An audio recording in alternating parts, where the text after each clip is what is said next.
Jangan lupa like, comment, and subscribe channel Pro TV Budaya. Muah.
Dadi kembang lambe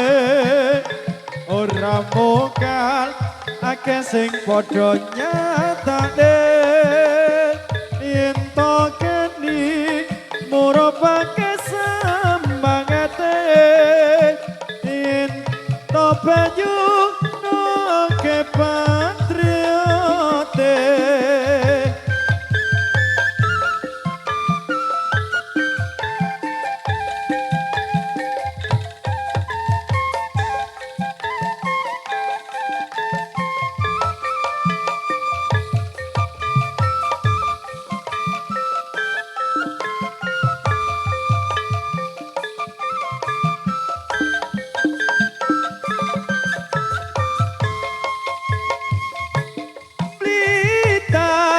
Kutha cilik sing kawentar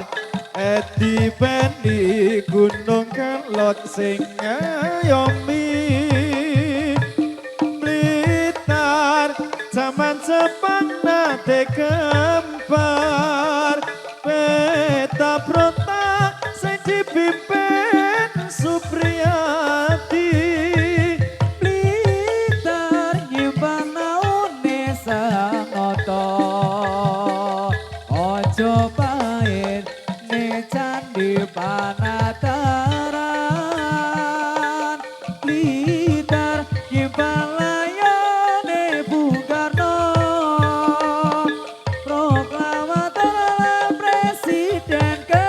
kepisan ono cita jare Pati Gajah Mada ingkang bisa nyawijine Nusantara lan uga Bung Karno sing kondhang galoka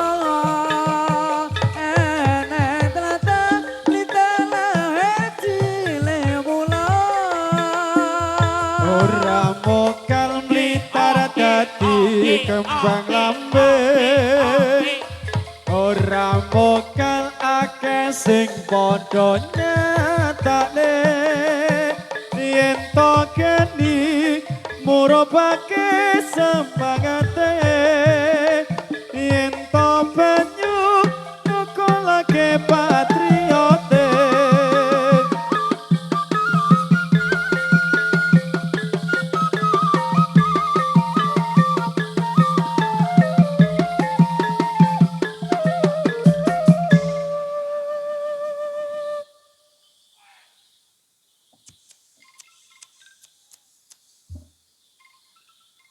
matur sugeng dumateng kang samya dateng amprek sani badan kula wujud damang malang-malang ampun ngantos samya jingleng mangking mundhak masangarang atur kula dumateng kang samya mriksa ageng ngalit kakung putri sepo muda sedaya yen wonten lapat kawula nyuwun gunging pangarsama Kula niki topeng ireng setia rimba dereng waket totolan udan negara sanyata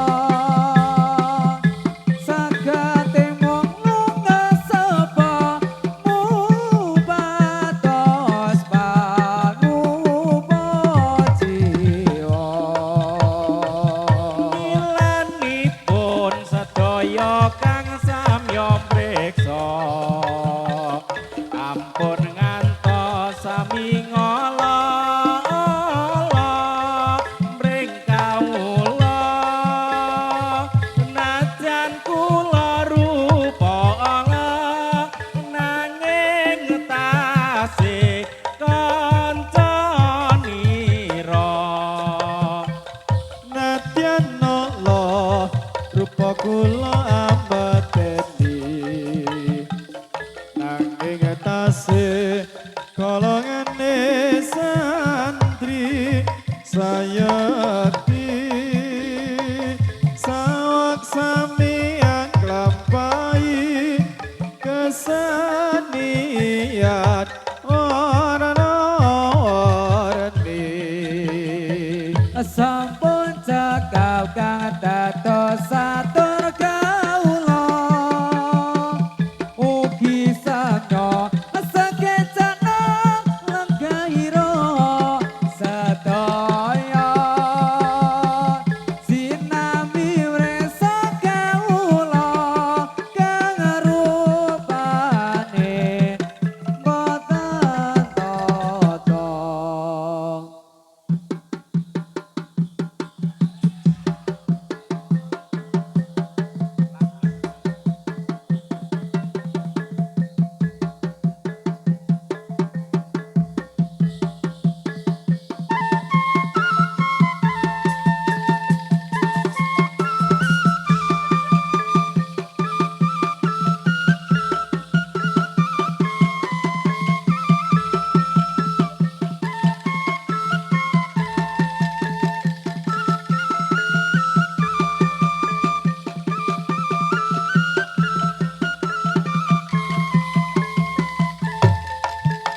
ning kutha Solo muda lan mudi ning taman juruk ing pinggir Bengawan Solo muda lan mudi awan lan bengi to suka-suka nanging aja ngiket janji saya ning bulan rajang pucu ing cemara angin kang teka sesat gawa gendeng tresno banyu bengawan sinara jaya ning bulan lere sewu tian angleraku kekenangan ngrasake nopo mung sarono ning taman juruk taman endah kutha Solo papan kreasi muda lan mudi to suka-suka nanging aja ikat janji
Do elingo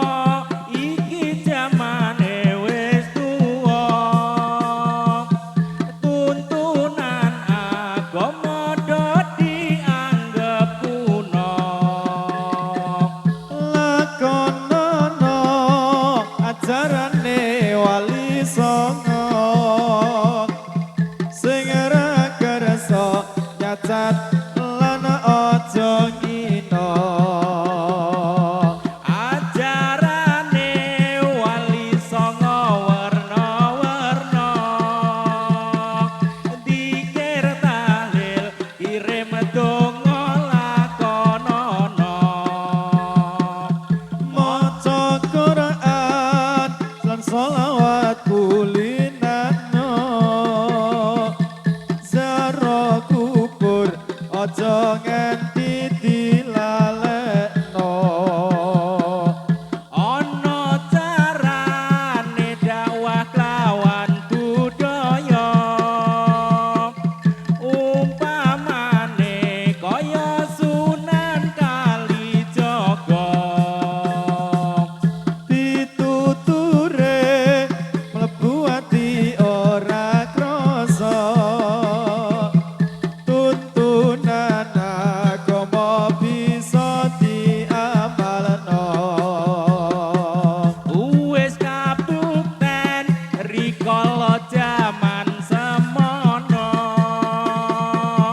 akeh para manungsa nyembah brahala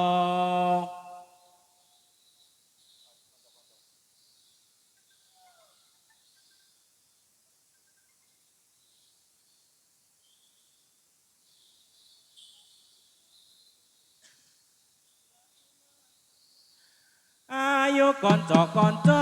padha suka-suka supaya gembira kancane pemuda sebab wektu iki kanggo meringati miyos Kanjeng Nabi Muhammad kang suci lan kabeh kancaku yen pinuju lagu kudu lagu-lagu supaya bersatu aja sesunggaran kudu sing aturan mundhak kaya kewan wong rebutan pangan najan kula niki rupa amadeni nanging isih santri mula aja wedi wong weling kawula dateng waro mresa ampun kala ala awe tunggal bangsa lan weling kawula dateng para mresa ampun saling nyacat mangke ndang maksiat sampun cekap lagu-lagu kula mbok menawi lepat nyuwun pangapura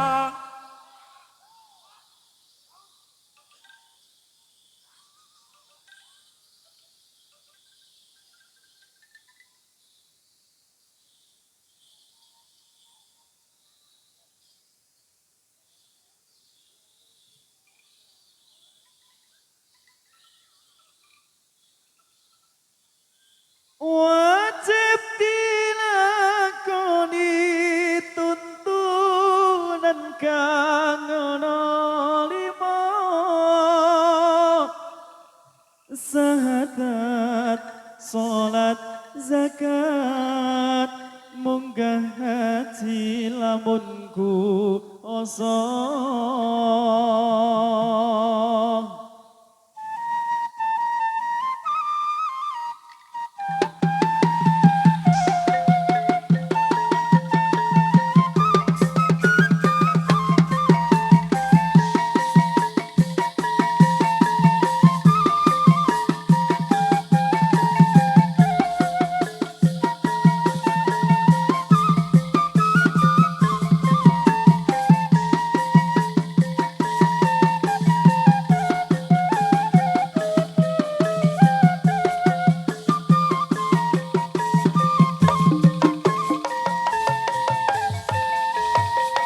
jamane wali songo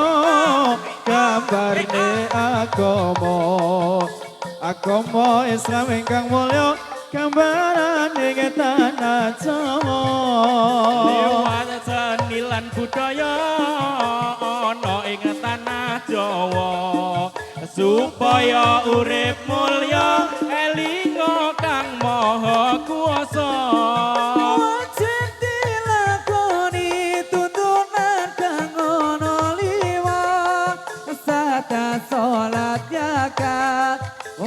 kaji lamun kuasa. Wajib dilakoni tuntunan kang ana lima, syahadat salat zakat munggah haji lamun kuwasa.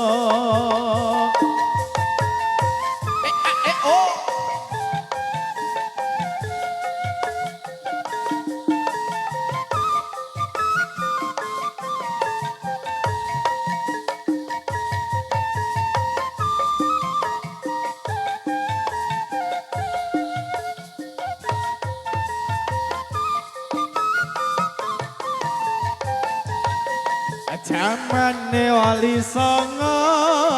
gambar ke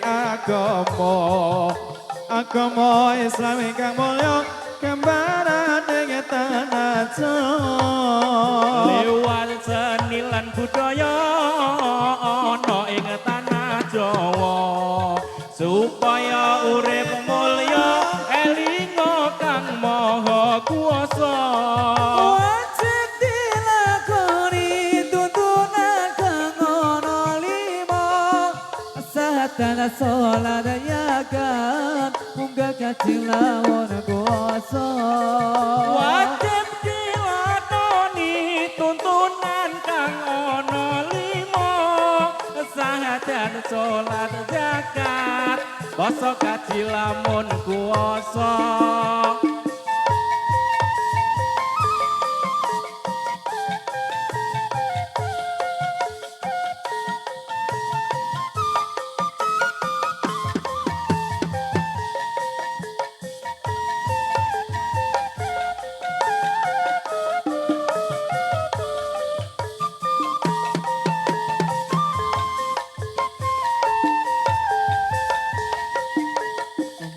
tanah Jawa gambar ke agama Islam ingkang mulya gambarane tanah Jawa Lewat seni lan budaya ana ing tanah Jawa supaya urip mulya elinga kang maha kuwasa. wajib dilakoni tuntunan kang ana lima, syahadat salat zakat munggah haji lamun kuwasa. Wajib dilakoni tuntunan kang ana lima, syahadat salat zakat poso haji lamun